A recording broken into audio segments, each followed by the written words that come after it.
سیدنا ابو ہریرہ رضی اللہ تعالیٰ عنہ سے روایت ہے کہ رسول اللہ صلی اللہ علیہ وآلہ وسلم نے فرمایا، جس نے سبحان اللہ و بحمدہ ایک دن میں 100 مرتبہ پڑھا، اس کے تمام گناہ مٹا دیے جائیں گے، اگرچہ اس کے گناہ سمندر کے جھاگ کے برابر ہوں۔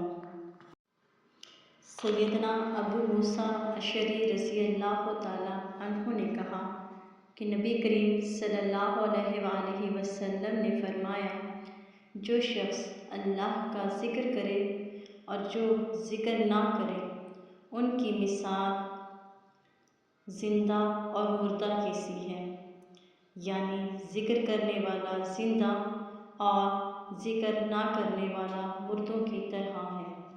صحیح بخاری۔ مزید اسلامی ویڈیوز کے لیے ہمارے چینل کو لائک، شیئر اور سبسکرائب کرنا مت بھولیے گا۔